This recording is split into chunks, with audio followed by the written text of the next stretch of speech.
नमस्कार, मैं हूं जल्पा क्षत्रिय और आप देख रहे हो के न्यूज नेशनल। आइए जानते हैं कि जिस रिपोर्ट को लेकर इतना हंगामा बरपा हुआ है और दिल्ली के मुख्यमंत्री तक को दिल्ली के अस्पतालों में ऑक्सीजन की कमी से हो रही मौतों का जिम्मेदार बता दिया गया है, आखिर उस रिपोर्ट में ऐसा क्या है। देश की राजधानी दिल्ली में कोविड की दूसरी लहर जब अपने चरम पर थी तो यहां ऑक्सीजन की मांग में भी बेतहासा वृद्धि हो गई थी। चाहे सोशल मीडिया देखे या टीवी चैनल, हर जगह लोग अप्रैल और मई माह में ऑक्सीजन की मांग कर रहे थे। कई अस्पताल और यहां तक कि मरीजों के तीमारदार भी ऑक्सीजन की मांग को लेकर कोर्ट जा पहुंचे थे। दिल्ली में ऑक्सीजन की इसी किल्लत को देखते हुए सुप्रीम कोर्ट ने 6 मई को 12 सदस्यों वाली एक ऑक्सीजन कमेटी गठित की थी, जिसके अध्यक्ष दिल्ली एम्स के निदेशक रणदीप गुलेरिया को बनाया गया था। इस कमेटी ने अपनी एक रिपोर्ट तैयार की है, जिसे लेकर शुक्रवार की सुबह से ही भाजपा और कांग्रेस दिल्ली सरकार पर हमला बोल रही है। तो वहीं केजरीवाल सरकार ने इसका खंडन करते हुए कहा है कि ऐसी कोई रिपोर्ट है ही नहीं।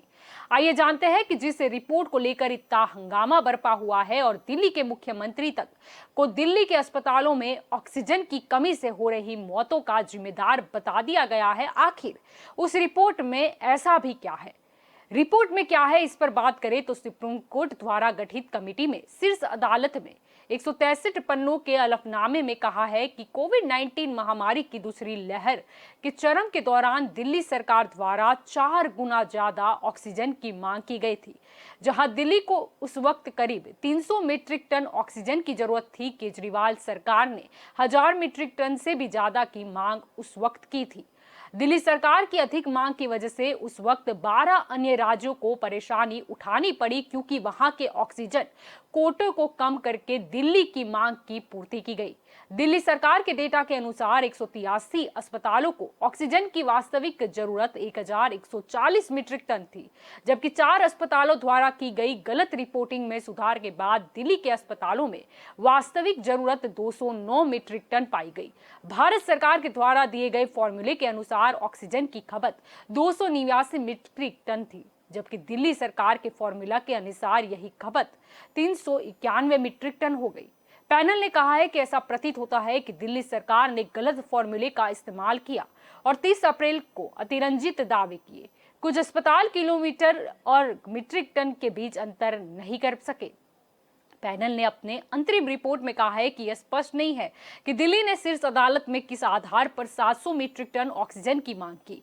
ऑडिट के लिए एकत्र किए गए डेटा में बड़ी गलतियां थी। अब जानते हैं कि पैनल में कौन कौन थे। तो 6 मई को सुप्रीम कोर्ट द्वारा दायर गठित पैनल में एम्स के निदेशक रणदीप गुलेरिया को अध्यक्ष नियुक्त किया गया था। पैनल में जल शक्ति मंत्रालय के संयुक्त सचिव सुबोध यादव, राष्ट्रीय राजधानी क्षेत्र दिल्ली सरकार के प्रमुख सचिव भूपेंद्र एस भल्ला, मैक्स अस्पताल दिल्ली के संदीप भूदिराजा और पैसोक के जय कुमार सिंह भी शामिल थे। इस पैनल ने 10, 11, 12, 13, 15, 18 और 21 मई को वीडियो कॉन्फ्रेंसिंग के जरिए बैठक भी की।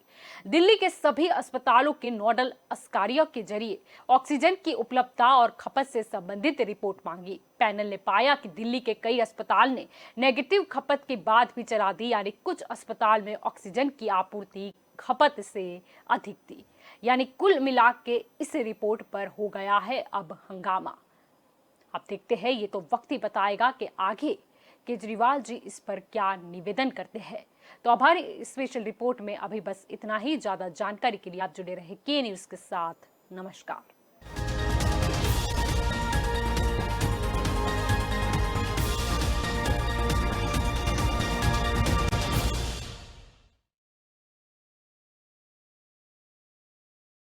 पेट्रोल डीजल के